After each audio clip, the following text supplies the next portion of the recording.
네, 오늘 설교 제목이 이미 임한 하나님 나라입니다.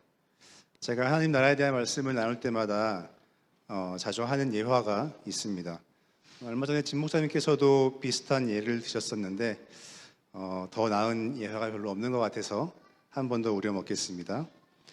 제가 군 복무를 카투사로 했습니다. 우리 어린 친구들은 카투사가 뭔지 잘 모를 것 같은데, 그러니까 이제 모든 대한민국 남자들이 하는 그 군 복무를 한국군이 아닌 미군에서 이제 하는 그런 프로그램이죠. 그래서 당시 이제 용산에 있던 미군 기지에서 군 복무를 했습니다. 지금은 이제 그 용산 기지가 다 평택으로 이전을 했고, 그 기지가 있던 곳은 다 이제 공원으로 지금 조성이 되어 있는 것으로 알고 있는데요. 어쨌거나 그 용산 미군 기지는 엄청나게 컸습니다. 그 안에는 뭐 한미 연합사를 비롯해가지고 미-80 본부 등 주요 군사 시설들이 이제 있었고, 뿐만 아니라 미군 가족들을 위한 각종 이제 뭐 커뮤니티 편의 시설들 이런 것들이 많이 있었습니다. 자녀들이 학교 다닐 수 있는 이제 학교부터 시작해서 뭐 커다란 아주 큰 마트 그런 것도 있었고요. 뭐 체육관, 야구장, 축구장, 뭐 호텔 뭐 이런 것도 있었고, 그 안에 뭐 스타벅스, 버거킹, 네, 이런 여러 가지 레스토랑들도 많이 있었습니다. 또 교회도 3개나 이렇게 있었고요. 그래서 이제 미군들이나 카투사들은 이제 간혹 가다가 이제 좀 시간이 있을 때 뭐 친구들이나 가족들을 부대 안으로 에스코트 해가지고 들어올 수 있었는데요. 이제 미군으로 이제 기지 안으로 들어올 때 이제 게이트에서 신분증 검사를 하게 됩니다. 근데 거기서 이제 인정했던 신분증에는 운전면허증은 안 됐었어요. 운전면허증은 신분증으로 인정해주지 않았습니다. 대신에 여권과 그리고 주민등록증 이것만 신분증으로 이제 유효했었던 것이죠. 그리고 이제 미군 기지 안에 들어가게 되면은 모든 어떤 교통 법규들이 다 미국식이었습니다. 여기에 있는 것처럼 스탑 게 사인도 있고요. 미 달러를 사용할 수 있었고요. 그리고 거기서 미국 본토로 전화를 걸게 되면은 국제 전화 요금이 아니라 국내 전화 요금으로 적용을 받게 되고, 우편 그런 배송비도 마찬가지였습니다. 그리고 무엇보다 기지 안에서는 한국 헌법이 효력을 발휘하지를 못했죠. 기지 안에서는 미국의 헌법과 미군 군법만이 효력을 발휘합니다. 자, 그러면은 그 용산기지 안에는 혹은 뭐 그를 비롯한 여러 한국에 있는 미군 기지들, 거기는 한국인가요? 미국인가요? 어려운 질문인가요? 네. 거기는 용산기지는 그럼 한국일까요? 미국일까요? 물리적으로는 분명히 한국의 수도 서울 한가운데 있는 한국 땅이죠. 하지만 실제적으로는 대한민국 헌법이 아닌 미군 헌법과 미군 군법이 효력을 발휘하는 미국 땅인 겁니다. 나라의 개념에서 물리적인 영토도 중요하지만 어느 나라의 법이 효력을 발휘하고 있느냐가 중요하다는 것이죠. 왜냐하면 효력을 발휘하는 법이 무엇이냐에 따라서 그 나라가 어느 나라인지가 결정이 좌우된다라는 것입니다. 이는 다시 말하면 국가에서 가장 중요한 것은, 국가라는 것을 정의할 때 통치의 개념, 주권의 개념이 중요하다라는 것이죠. 그렇다면 우리는 하나님 나라도 이 통치의 개념에서 생각을 해볼 수가 있습니다. 하나님 나라는 하나님의 법이 효력을 발휘하고 하나님의 통치가, 그렇다면 우리가 살고 있는 이 세상은 하나님 나라입니까? 이 땅에서 하나님 나라의 법이 효력을 발휘합니까? 이 땅에서 하나님의 통치가 이루어지고 있습니까? 여러분 어떻게 생각하세요? 만약에 그렇게 본다면 하나님 나라는 우리가 죽어서 가는 저 하늘 어딘가에 있는, 우주 어딘가에 있는 어떤 그러한 것이 아니라 하나님의 통치가 이루어지고 있는 이 땅이라는 것을 생각해 볼 수가 있는 것이죠. 주님께서 이 땅에 오셔서 하나님의 나라를 이 땅에 임하게 하셨습니다. 오늘 말씀해 보시면 예수님께서 귀신 들려서 눈 멀고 말 못하는 사람을 고쳐주시죠. 사람들이 보고 놀랍니다. 예수님을 보고서 그 놀라운 기적을 행하심을 보시고 다윗 자손이 아니냐면 칭송을 하죠. 그런데 그것을 보면서 되게 불편하고 마음이 뭔가 좀 이렇게 꼬여있는 사람들이 있었어요. 누구죠? 바리새인들이었죠. 바리새인들은 예수님의 그 능력을 보고서 그 힘이 귀신으로부터 비롯된 것이 아니냐라고 이렇게 폄하를 합니다. 예수님께서 귀신을 내쫓고 사람들을 고치시는 그 놀라운 기적은 사탄의 힘을 빌려서 이렇게 행하는 것이다, 이렇게 말을 하죠. 그러니까 주님께서 뭐라고 말씀하십니까? 사탄의 힘을 빌려서 귀신을 내쫓는 것은 그 귀신의 나라가, 사탄이 지배하는 그 나라가 서로 싸우는 거고 내분이 일어나는 거고, 그러니까 그 나라가 무너지게 되는 것이니까 그렇게 할 수 없다라는 것을 말씀하고 계시죠. 성령에 힘입어서 귀신을 내쫓는 것이라면 하나님의 나라가 이미 이 땅 가운데 임했다라고 말씀하고 있습니다. 강한 자를 결박하지 않고 그 강한 자의 집을 차지할 수 없는 것처럼 주님께서 사탄을 결박하지 않으시고는 이 나라를, 이 세상을 취할 수 없다라고 말씀하시죠. 그러니까 주님께서 그 강한 자, 그 사탄을 결박하시고 이 세상 가운데, 이 땅 가운데 하나님의 나라를 임하게 하셨다라고 말씀하고 있는 거예요. 우리는 여기서 두 가지 사실을 생각해 볼 수 있습니다. 첫 번째는, 이 세상은 사탄이 권세를 잡고 죄의 지배가 영향력을 발휘하는 곳이다라는 사실을 알 수 있는 것이죠. 바리새인들이 예수님에게 사탄의 왕 바알세불의 힘을 빌어서 다른 귀신들을 내쫓는다고 말하는 것을 볼 때 이 땅에는 그러한 사탄의 세력들이 있는 것이고 그들이 지배하는 그 영향력들이 있다라는 것을 알 수 있는 것이죠. 그러니까 주님께서도 강한 자를 결박해서 그 집을 뺏는다고 말씀하시는 거예요. 강한 자, 그 사탄, 집이 무엇입니까? 이 세상이죠. 강한 자가 다스리고 있는 이 세상이 있다는 것입니다.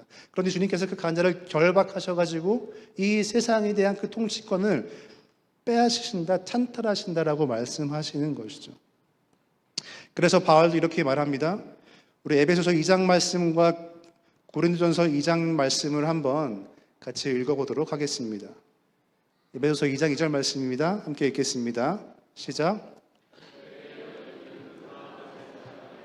이 세상 풍조를 따르고 공중의 권세 잡은 자를 따랐으니 곧 지금 불순종의 아들들 가운데서 역사하는 영이라. 고린도전서 말씀도 함께 보겠습니다. 자, 시작. 이 세상의 지혜가 아니요 또 이 세상에서 없어질 통치자들의 지혜도 아니요 이 지혜는 이 세대의 통치자들이 한 사람도 알지 못하였나니 만일 알았더라면 영광의 주를 십자가에 못 박지 아니하였으리라. 아멘.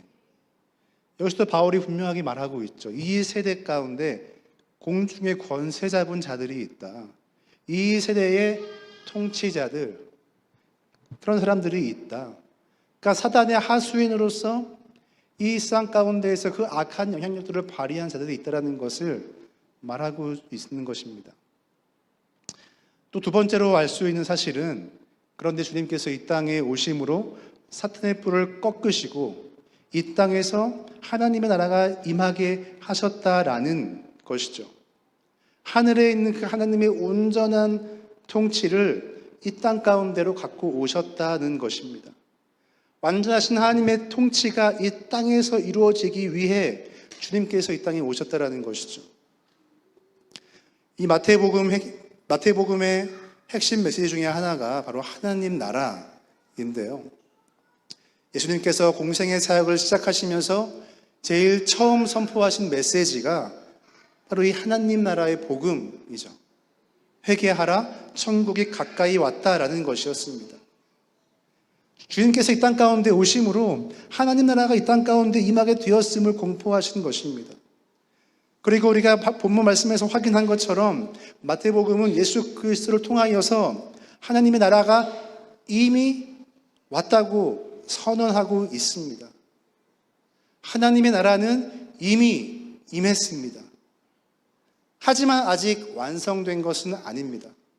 하나님의 나라는 우리가 언제인지 알 수 없으나 미래에 주님께서 다시 오실 때에 완성되는 것입니다. 그래서 하나님의 나라는 이미 왔고 동시에 미래에 완성됩니다. 따라서 예수 그리스도를 믿고 하나님의 백성 된 자들은 하나님의 그 통치를 받는 삶을 살기 때문에 이미 임한 하나님 나라에서 살고 있는 것이고 미래에 완성될 하나님 나라를 소망하게 되는 것이죠. 물론 이 땅에는 아직 사탄의 권세와 영향이 남아 있습니다. 하지만 예수님께서 사탄을 결박하시고 이 땅에서 하나님의 통치를 이루어 가십니다.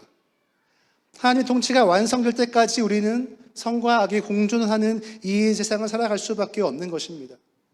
그래서 이미 임한 하나님 나라와 사탄에 남아있는 그 자녀 세력들, 그 나라 사이에는 긴장과 영적인 전투가 있을 수밖에 없습니다. 우리는 하나님의 통치를 받고 살아가고자 하지만 여전히 남아있는 그 죄의 영향력으로 인하여서 우리의 삶에는 끊임없는 긴장과 영적인 전투가 있을 수밖에 없는 것입니다. 그래서 우리는 매일같이 영적 전쟁을 하며 살아갑니다. 영적 전쟁을 무슨 귀신을 내쫓는 것이 아닙니다. 어디 선교지 가서 땅 밟기 기도하는 것이 아닙니다. 영적 전쟁은 매일 우리 삶 가운데 순간순간마다 일어나고 있는 것이죠. 어떤 방식으로요? 내가 하나님의 통치에 순종할 것인가? 아니면 나의 이기심을 따라서 세상의 것들을 선택할 것인가? 하나의 나라의 가치를 추구할 것인가? 아니면 세상의 가치를 추구할 것인가? 날마다 그러한 영적 전쟁을 하게 되는 것입니다. 하지만 마침내 승리하고 완성될 하나님 나라를 소망하는 것이죠. 그렇기 때문에 우리는 이 땅 가운데에서 세상의 나라가 아닌 하나님의 나라를, 하나님의 통치를 믿음으로 선택할 수가 있는 것입니다. 우리는 하나님의 통치를 받고 살아가고 있습니까? 그래서 하나님 나라의 삶을 살아가고 있습니까? 아마 저를 비롯해서 대부분의 우리들은 하나님 나라의 삶을 살아가면서도 동시에 사탄의 권세 아래에 있는 이 세상의 영향을 받으며 살아가고 있지 않을까 생각합니다. 하지만 우리가 소망하는 것은, 우리가 바라는 것은 하나님의 통치를 따르며 하나님 나라의 삶을 살아가는 것입니다. 그러한 우리의 삶과 우리의 공동체가 되기를 원합니다. 하나님의 통치를 받고 살아간다는 것은 곧 하나님께서 우리의 삶의 주인 되시고 왕 되심을 고백하면서 그 말씀에 순종하며 살아간다는 뜻일 텐데, 그렇다면 우리가 생각을 해봐야 되는 것이죠. 하나님께서 만물의 왕 되시는 삶을 살아간다는 것, 이것은 구체적으로 어떠한 모습일까? 하나님 나라에서 산다라는 것은 주님이 보여주시는 하나님 나라의 모습하고 밀접하게 연결되어 있어야 할 것입니다. 그렇지 않을까요? 우리가 이민을 와가지고 여기서 이제 살고 있는데, 여기서 태어나신 분들도 계시긴 하겠지만, 한국 사회에서 살던 우리의 모습하고 캐나다 사회에서 살고 있는 우리의 모습은 다를 수밖에 없습니다. 왜 그렇습니까? 한국 사회의 모습과 캐나다 사회의 모습이 다르기 때문이죠. 그렇기 때문에 하나님 나라의 삶을 산다고 할 때에 그 삶의 구체적인 모습은 하나님 나라의 모습을 어떻게 이해하느냐, 이것이 중요하다는 것입니다. 주님께서 선포하시는 그 하나님의 나라의 모습, 성경이 말하고 있는 묘사하고 있는 하나님 나라의 모습이 우리가 이 땅에서 살아가야 하는 하나님 나라의 삶의 모습, 이것을 규정하게 된다는 것이죠. 그렇다면 주님께서 선포하시는 하나님 나라의 모습은 어떤 모습입니까? 오늘 말씀해 보시면 주님께서 이러한 기적들을 행하시죠. 귀신을 내쫓으십니다. 성령을 힘입어서 귀신을 내쫓으시고 그로 인하여서 갖고 있던 질병들을 낫게 하십니다. 그렇게 성령을 힘입어 귀신을 내쫓아내는 것이면 하나님 나라가 이미 너희에게 임하였다라고 말씀하시죠. 무엇입니까? 귀신을 내쫓는 것, 즉 귀신 들려서 귀신에게 억눌렸던 자들을 자유케 하시는 이 모습, 이걸 통하여서 하나님의 나라의 모습이 어떠한 것인지를 보여주신다는 것이죠. 귀신 들린 자들, 병든 자들, 가난한 자들, 고아들, 과부들, 자, 이러한 사람들은 주님께서 복음 사역을 하실 때 등장하는 대표적인 사람들입니다. 주님께서 보여주시는 하나님 나라를 말씀하실 때 등장하는 대표적인 사람들이죠. 주님께서 말씀하시는 하나님 나라의 모습에는 이렇게 사회적, 경제적으로 약한 자들을 돌보시는 모습이 있다는 거예요. 여러분 한번 복음서를 잘 읽어보시기 바랍니다. 복음서 그 어디에서도 주님께서 부자들, 힘 있는 자들, 이런 자들과 어울리셨다는 기록이 나와 있지 않습니다. 찾아보기 힘들어요. 하나님의 나라는 이렇게 병든 자들, 귀신 들린 자들, 가난한 자들, 고아와 과부로 대표되는 약자들을 회복하고 자유하게 하는 나라라는 것을 알 수 있는 것입니다. 하나님의 나라는 그러한 약자들이 중심되는 나라라는 것이죠. 그런데 우리는 예수님께서 이렇게 가난한 자들, 약자들을 위해서 놀라운 일을 행하셨다는 이런 말씀들을 이렇게 보게 될 때에 잘 소화하기가 어렵습니다. 잘 이해가 안 돼요. 좀 불편한 마음이 들 수도 있어요. 이런 하나님 나라의 모습이 은혜롭긴 한데 막상 우리한테 적용을 하려고 하다 보니까 쉽지가 않은 거죠. 왜 그렇습니까? 우리는 그렇게 딱히 어렵고 가난하고 힘들지 않기 때문이죠. 그리고 약자들을 돕는 일은 교회가 해야 하는 중요한 일이긴 하겠지만 영혼구원이 중요한 것이지 이건 본질적인 일이 아니야 라고 생각을 합니다. 그래서 어떻게 하죠? 이런 가난한 자들에 대한 약자들에 대한 이런 말씀들이 나올 때 이 말씀들을 이렇게 좀 영적으로 해석을 하려고 하죠. 그래서 이런 병자들, 가난한 자들, 고아와 과부들, 귀신 들린 자들, 이러한 자들은 단순히 사회적, 경제적으로 그렇게 약자들, 억눌린 자들, 어떤 그들의 사회 계급을 말하는 것들, 그러한 것이 아니라 영적으로 병든 자들, 영적으로 가난한 자들, 영적으로 어려운 사람들이라고 이해를 하려고 하는 것입니다. 우리 다 죄인이다. 우리 다 죄로 인해서 영적으로 우린 다 가난하고 힘들고 고통받고 있다. 이렇게 이 말씀을 이해하려고 하는 것이죠. 아마 당시의 바리새인들도 예수님 선포하시는 이러한 하나님 나라의 모습을 소화하기 힘들었던 것 같습니다. 그러니까 어떻게 합니까? 예수님의 사역을, 그 권능을 폄하하고 인정하지 않으려고 하는 것이죠. 마태복음 우리 앞에 있는 9장에서도 예수님께서 귀신 들려서 말 못한 사람들을 고쳐주셨을 때도 저가 귀신의 왕을 의지해서 귀신을 쫓아낸다라고 이렇게 이야기를 했었습니다. 또 우리 앞에서 읽은 어저께 묵상했던 그 말씀에서 안식일에서 회당에서 그 손마른 자를 고쳐주셨을 때에도 그들은 오히려 분노를 했죠.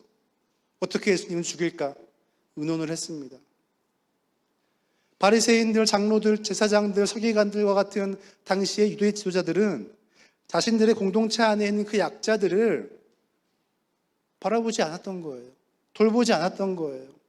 병들고 귀신 들려서 고통받는 자들인데 그들을 긍휼히 여기고 돕기는커녕 그들을 부정하게 여기고 그들은 저들의 죄 때문에 저렇다 정죄하기에 바빴기 때문에 주님께서 선포하시는 그 약자들의 중심되는 나라를 보게 될 때에 인정할 수가 없었던 것입니다.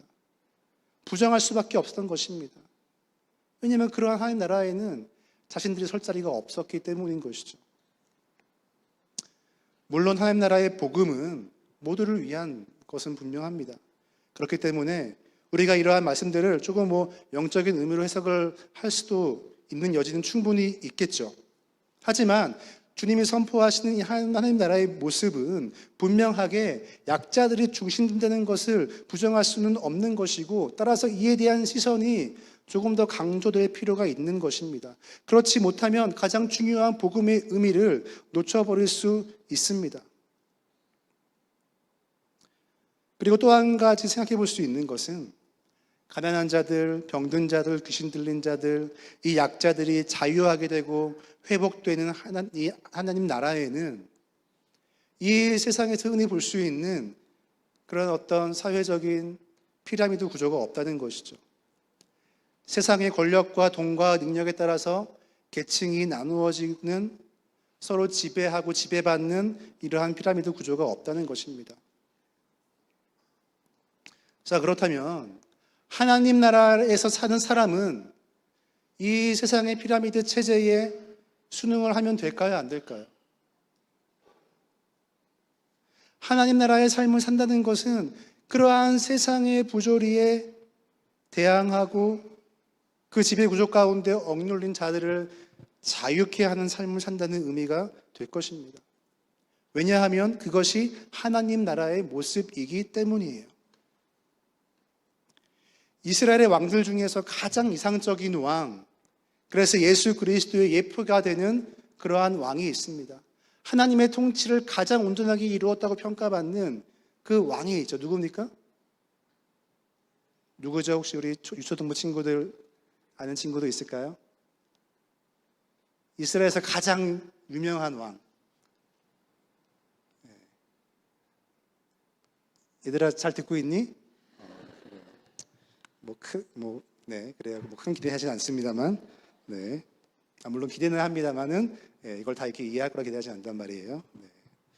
자, 어쨌거나 여러분 아시듯이 다윗 왕이죠. 다윗 왕. 오늘 본문에도 보시면은 예수님께서 귀신 들려서 눈 멀고 말 못한 사람들을 고쳐주셨을 때 사람들이 놀라서 뭐라고 말합니까? 이는 다윗의 자손이 아니냐 말하죠. 다윗의 자손, 즉 메시아를 말하고 있는 거예요. 즉 예수님께서 메시아 그리스도이시지 않느냐라고 묻고 있는 것입니다. 그들은 알고 있는 것이죠. 메시아는 귀신을 내쫓고 사람들을 치유하고 자유케 하는 분이라는 것을 말입니다. 말씀드렸듯이 다윗은 이스라엘의 이상적인 왕으로 평가받는 인물이에요. 인간 왕으로서 가장 이상적인 하나님의 통치를 이루었던 자로 평가받고 있습니다. 그런데 왜 다윗은 이러한 평가를 받게 된 것일까요? 다윗이 이스라엘을 부강하게 만들었기 때문일까요?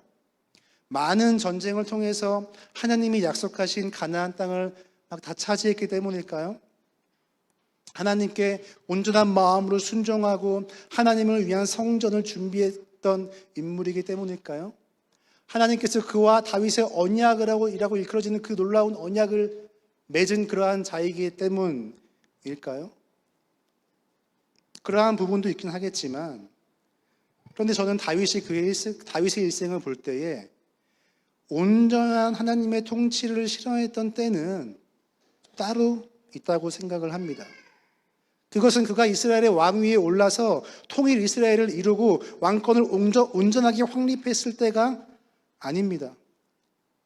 오히려 다윗이 하나님의 통치를 실현했던 때는 나라가 부강했을 때, 안정했을 때, 그때가 아니라 다윗이 도망자 신세였을 때라고 생각을 합니다.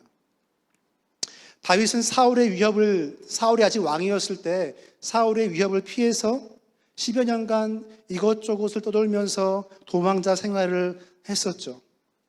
다윗이 도망자 신세가 되어서 사무엘에게 갔다가 더 이상 거기 있을 수가 없으니까 블레셋에게 갔다가 또 거기서 더 이상 있을 수가 없어서 아둘람이라는 작은 굴에 머물 때가 있었습니다.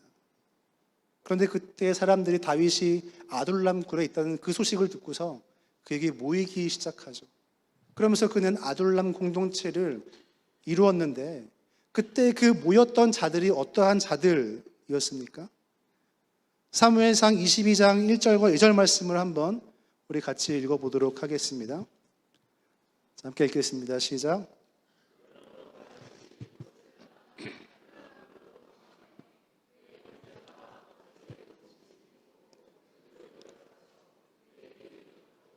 환난당한 모든 자와 빚진 모든 자와 마음이 원통한 자가 다 그에게로 모였고 그는 그들의 우두머리가 되었는데 그와 함께한 자가 400명 가량이었더라. 아멘. 어떠한 자들이 모였다고요? 환난당한 자, 환난당한 모든 자, 빚진 모든 자, 마음이 원통한 자가 다 다윗에게 모였습니다. 그들은 억압받고 억울한 일을 당했고 소유를 빼앗긴, 그래서 사울이 다스리는 그 세상에서는 더 이상 살 수 없었던 자들이었고 그들이 다윗 주위로 모였던 것이죠. 근데 여러분, 이 비슷한 말씀 어디서 많이 읽어보신 것 같지 않아요? 우리가 묵상하고 있는 이 마태복음 말씀에 보면은 이런 비슷한 구절이 나와 있어요. 마태복음 4장 23절부터 25절까지의 말씀을 또 같이 한번 확인해 보도록 하겠습니다.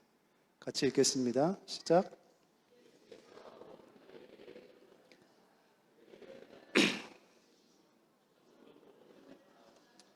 백성 중에 모든 병과 모든 약한 것을 고치시니 그의 소문이 온 수리아에 퍼진지라.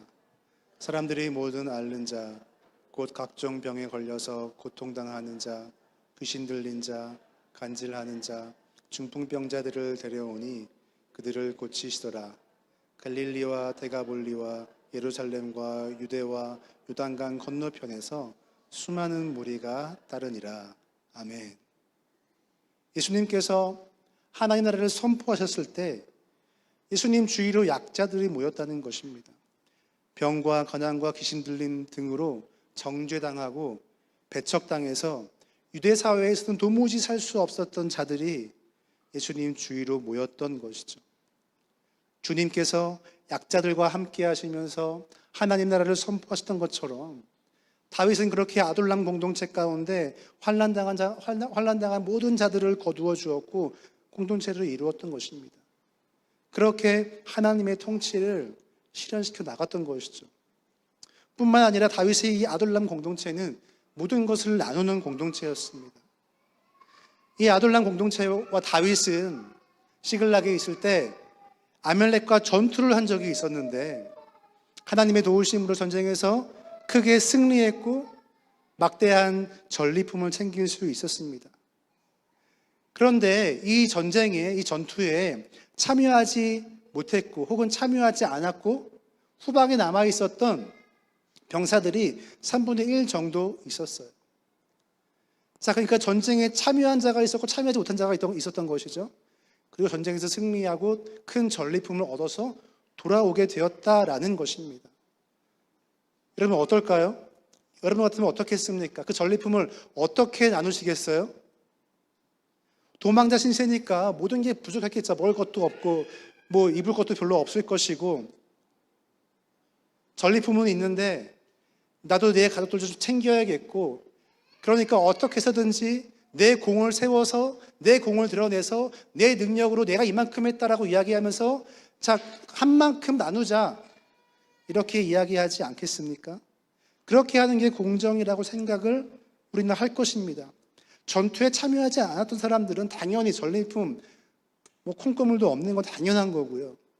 아무런 공도 없고 아무것도 한 것이 없는데 어떻게 전리품을 나눠 가질 수 있냐는 것이죠. 그거는 공정하지 않은 사회인 거예요. 능력에 따라 합당한 결과를 취하는 것이 공정한 것이기 때문이죠. 당연하게도 다윗의 부하들 중에서는 전투에 참여하지 않은 자들은 전리품을 받을 자격이 없다라고 주장한 자들도 있었습니다. 그런데 다윗은 놀랍게도 전리품을 전쟁에 참여했던 자들이든 참여하지 않았던 자들이든 동등하게 나누죠. 왜냐하면 이 싸움의 승리는 하나님이 주신 것이라고 믿고 고백했기 때문이에요. 사무엘상 30장 23절에서 24절 말씀도 한번 같이 확인해 보겠습니다. 함께 읽겠습니다. 시작.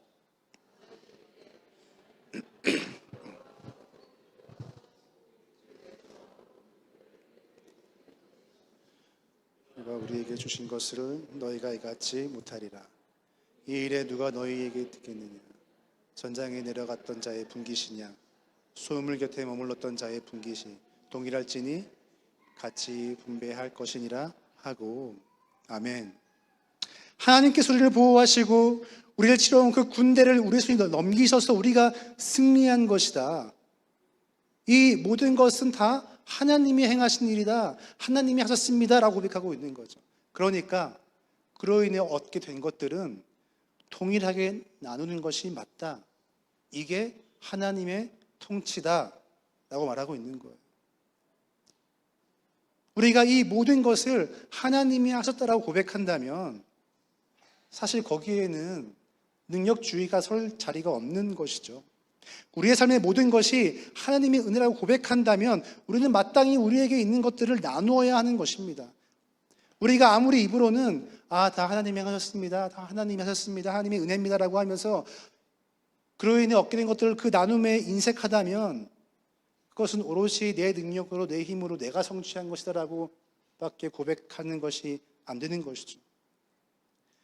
이처럼 다윗은 전리품을 동등하게 나눔으로써 그 하나님의 통치를 실현했어요. 전리품을 동등하게 나눔으로써 그들 가운데 생길 수 있는, 누구는 많이 갖고 누구는 적게 갖고, 그로 인해서 힘의 구조가 생기게 되고 이러한 것들을 방지했던 것입니다. 아둘람 공동체에서 다윗은 기름 부음 받은 왕의 존재였지만 그러나 지배자가 아닌 섬기는 자의 모습이었습니다. 이러한 아둘람 공동체에서 보여준 이 다윗의 모습 때문에 그가 이상적인 이스라엘의 왕이라는 평가를 받는 것이 아닌가 생각을 해봅니다. 그리고 이러한 다윗의 통치의 이 모습은 왕으로 오신 예수님의 통치의 모습과 결을 같이 하는 것이죠. 하나님께서 왕이 되시는 나라, 하나님의 나라도 이와 같습니다. 예수님께서는 지배자의 그 자리에 서는 것을 거부하시고 오히려 그 모든 지배 구조를 해체하시고 섬기는 자의 모습으로 오셨고 그렇게 사셨습니다. 예수님께서 공생의 사역을 시작하시며 하실 때 40일 동안 금식 기도를 하시고 그 다음에 광야에서 사단에게 3가지의 시험을 받으셨죠. 어떤 것이 있었습니까? 돌을 떡덩이가 되게 하라, 산천 꼭대기에서 뛰어내려라, 또 마귀한테 절하면 세상의 모든 권세를 주겠다. 이 3가지 시험 받으셨어요. 근데 그 3번째 시험을 보면은 마귀가 예수님에게 내가 나에게 있는 이 세상의 모든 권세, 이 땅에 있는 것들을 다스리는 그 권세를 예수님에게 주겠다라고 하시죠. 어떻게 하면은 자기에게 절하면. 주님께서 그런데 그 사탄에게 절하지 않으시다라는 것, 그 시험의 유혹을 넘기시다라는 것은 단순히 그냥 어떤 세상에 있는 그 모든 부귀와 영광, 그 물질들에 대한 유혹을 이기시다라는 그 의미만은 아닐 것입니다. 이 말씀이 의미하는 것은 사탄에게 절하게 되면은 얻을 수 있는 세상의 그 권세, 그 지배자의 자리에서는 그 기회를 거부하셨다라는 것이죠. 세상의 왕이 되는 그 기회를 거부하셨다라는 것입니다. 세상을 지배할 수 있는 그 기회를 거부하셨다라는 것입니다. 왜요? 주님께서는 이 세상의 지배자로 오신 것이 아니라 섬기는 자로 오셨기 때문인 것이고 이 세상의 유일한 왕은 하나님 한 분뿐이기 때문이라는 것을 예수님은 아셨고 고백하셨고 그것을 그렇게 사신 분이기 때문이에요. 자신이 사탄이 만들어 놓은 그 세상의 피라미드 구조 안에서 세상의 지배자가 되는 것을 거부하시고 그 지배 구조에 편입되는 것을 거부하신 것입니다. 주님께서는 끊임없이 그 세상의 권력을 피하셨습니다. 세상의 권력의 자리에 서는 것을 거부하셨습니다. 사람들이 예수님의 행하신 놀라운 기적과 능력을 보고 몰려들 때마다 예수님을 왕으로 초대하려고 할 때마다 예수님은 피하셨고 숨으셨고 도망치셨죠. 주님의 통치는 굴림, 지배, 컨트롤이 아니라 낮아지심, 섬김, 희생이었습니다. 그렇게 함으로 이 세상의 그 모든 지배 구조를 거부하신 것입니다. 그렇게 모두가 동등한 위치에서 하나님 한 분만을 섬기는 하나님 나라를 가져오신 것이죠. 이것이 이루어지는 것이 하나님 나라이고 이런 통치를 받고 이런 삶을 사는 것이 하나님 나라의 삶인 것입니다. 따라서 이 땅에서 하나님의 통치를 받는 삶을 산다라는 것, 하나님만이 왕 되신 나라의 삶을 사는 것인데 그 나라에는 하나님이 말씀하신 그 나라에는 이 세상에서 흔히 보고 경험할 수 있는 그 피라미드 체제가 없는 것이기 때문에 우리가 그러한 삶을 산다는 것은 세상의 지배구조, 피라미드 체제를 거부하는 것, 그 체제에 편입되어서 살기를 거부하는 것, 그래서 우리 모두가 함께 존중하며 더불어 잘 살아가는 세상을 바라보는 것, 소망하는 것, 이것이 하나님의 통치를 받는 삶이라고 할 수 있겠습니다. 그런데 우리는 하나님 나라의 삶을 산다는 것을 조금 이런 식으로 이해할 때가 많은 것 같아요. 온 우주의 왕이신, 내 삶의 주인이신, 창조주이신 하나님만 의지하고 살아가면 된다. 하나님만 의지하고 살아가면 된다. 아멘이십니까? 예, 우린 다 여기에 당연히 아멘을 해야 되는 것이죠. 맞는 말이에요. 주님만 의지하면 온 우주의 왕이신 주님께서 내 삶의 모든 것을 인도하시고 책임지시고 함께 해주신다는 의미겠죠. 너무나 중요하시다는 고백입니다. 근데 우리의 생각이 여기서 멈추면 어떻게 되는 것입니까? 이런 거죠. 우리는 어쩔 수 없이 그냥 이 세상의 피라미드 구조의 어느 체제의 한 지점에 있는 거예요. 그냥 그 지배 구조 안에서 살아가고 있는 것입니다. 그런데 우리가 그 구조를 거부하지 않으면 우리는 그냥 그 안에서 하나님을 의지하는 것밖에 안 되는 거예요. 견고한 이 세상의 가치관과 그 위에 세워진 피라미드 구조에서 벗어나지 않고 이를 거부하지 않은 채 하나님을 의지하며 살아간다고 한다면 하나님의 힘을 빌어서 사탄이 만들어 놓은 지배 구조에 동조하는 것밖에 안 된다는 것이죠. 하나님의 힘을 빌어서 다른 사람하고 경쟁해서 이기려고 하는 것이고, 하나님의 힘을 빌어서 이 세상에서 그 피라미드 거기서 한 단계 한 층 더 올라가려고 한다는 것입니다. 사업을 하는데 돈이 필요해서 왕 대신 주님께 구하고 주님께서 내 필요를 아시고 채워줄 것이라고 믿고 신뢰하면서 염려와 걱정을 하지 않는 것이 하나님의 통치를 받는 거라면, 그것이 하나님 나라의 삶을 사는 것이라면, 하지만 결과적으로는 하나님 나라가 아닌 하나님의 도우심으로 사탄이 만들어 놓은 그 피라미드 구조 안에서 그 구조에 부역하면서 살아가는 것에 불과한 것일 수 있다는 것이죠.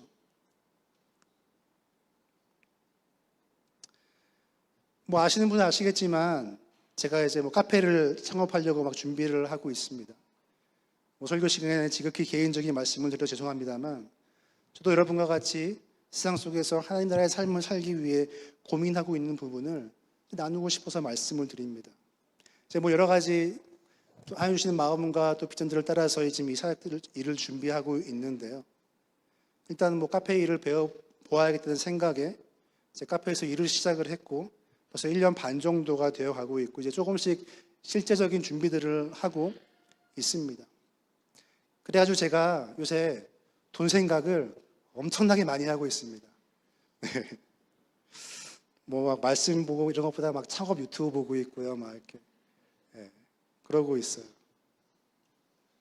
사업 계획서를 세우면서 막 손익분기점 계산해보고, 그 매출이 얼마가 일어나야 되고, 그럼 하루 손님은 몇 명이 와야 되고, 액단가가 얼마여야 하고, 거기에서 적합한 임대료는 얼마여야 하고, 막 이런 것들을 계산을 하면서 이게 될 일인가 싶기도 하고, 어쨌든 엄청난 자괴감에 빠져 있기도 합니다. 사역만 할 때는 돈은 별로 중요하지 않았어요. 가족이 그냥 그럭저럭 먹고 살 수 있으면 됐고, 돈보다 더 중요한 가치를 위해 헌신했다는 생각이 있었기 때문에 돈에서 어느 정도는 자유로울 수도 있었고, 또 돈 앞에서 나름대로 자존심도 세울 수 있었습니다. 사역하는데 돈은 중요하지 않았어요. 그런데 이제 카페를 하려고 하니까 사업을 하는 거잖아요, 그렇죠? 돈이 무서워지더라고요. 돈으로 사업의 성패가 평가되고, 돈으로 나의 존재가 평가되고, 돈이 없으면 사업조차 시작할 수 없는, 그래서 돈을 빌리기 위해서 자존심을 구기고 막 아쉬운 소리 해야 되고 이런저런 소리 들어야 하는 이러한 이제 상황인 것입니다. 그러니까 저도 어떻게 하겠습니까? 기도하겠죠. 하나님께 이 모든 과정을 인도해 주시길, 예배해 주시길 기도하게 되더랍니다. 좋은 조건에 좋은 장소도 구하게 해주시고, 필요한 지원을 때에 따라 채워주시고, 그래서 돈도 좀 벌고 조금 더 여유 있게 살 수 있도록 집도 좀 살 수 있으면 좋을 것 같고, 비즈니스도 그래도 사람들 보기에 좀 번듯해 보이면 좋을 것 같고. 그런데 이제 문득 이런 생각이 드는 것이죠. 결국 나도 이 세상의 그 시스템 속에서 성공하는 비즈니스를 위한 기도밖에 하고 있지 않구나. 결국 이 세상의 피라미드 구조 안에서 성공하기 위해서 그냥 나 역시 하나님 의지하는 것밖에 되지 않는 것인가. 이런 생각을 해보게 되는 것입니다. 이 사업을 하는데 하나님의 통치를 받으면 어떠한 의미일까? 사업은 사업이고 하나님의 나라는 그냥 하나님의 나라니까 아무런 상관없는 것인가? 하나님의 은혜로 하는 비즈니스는 어떠한 비즈니스일까?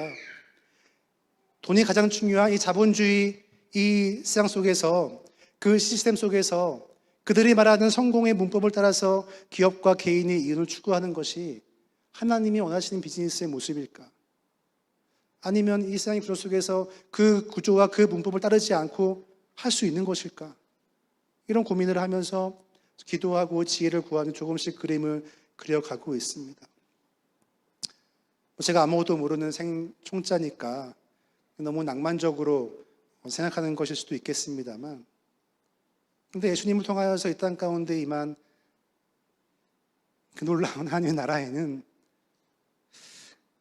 이런 낭만이 좀 있는 것 같아요. 사랑하는 성도 여러분, 하나님 나라의 삶을 살아간다는 것은 하나님의 통치와 사탄의 통치가 충돌해야 하는 것입니다. 그래서 하나님이 아닌 다른 것들이 주인되어 있는 이 세상의 시스템이 우리는 불편해야 되는 거예요. 정의와 공의가 이루어지지 않는 세상의 모습에 우리는 문제 제기가 되어야 하는 것이고, 우리 모두가 동일한 하나님 형상으로 지음받았는데 서로가 서로를 지배하고 지배받는 모습이 이생해야 되는 것이고, 소수의 사람들이 엄청난 부와 권력을 쥐고 다른 사람들의 삶을 좌지우지하는 것에 의문이 있어야 하는 것이고, 우리에게 풍요함이 있다면 이것은 내 능력으로 얻은 정당한 것이라고 여기고 누리는 것이 아니라 왜 나에게 이 그러한 풍요함이 있는가 문제제기가 되어야 하는 것이라고 생각합니다. 그렇지 않다면 우리는 하나님의 통치를 받고 살고 있지 않을 수도 있는 거예요. 하나님의 나라는 이미 임했습니다. 주님께서 병든 자, 귀신 들린 자, 가난한 자들을 고치시고 회복시키시고 자유하게 하시는 하나님 나라의 복음을 선포하셨습니다. 또 십자가의 죽으심과 부활을 통하여서 사탄의 뿔을 꺾으셨습니다. 하나님은 지금 이 시간 그의 나라와 통치를 이루어 가시고 주님이 다시 오실 그때에 하나님 나라와 통치는 완성될 것입니다. 여러분은 이미 임한 하나님 나라의 삶을 살고 있습니까? 여러분의 통치가 하나님의 통치가 여러분이 있는 삶의 모든 자리 가운데서 이루어지고 있습니까? 여러분의 삶을 통하여서 세상의 피라미드 구조가 거부되어지고 해체되어지고 억압받는 약자들이 회복되는 하나님 나라의 그 사역들이 이루어지고 있습니까? 우리가 우리의 삶을 돌아보면서 하나님 나라의 삶을 살아가기로 결단하고 헌신하기를 원합니다. 그러한 하나님 나라의 삶을 살아가기로 우리가 결단할 수 있으면 좋겠습니다. 그렇게 이미 임한 하나님 나라의 삶을 살아가는 저와 여러분 되시길, 우리 온 공동체가 되기를 주님의 이름으로 축복합니다.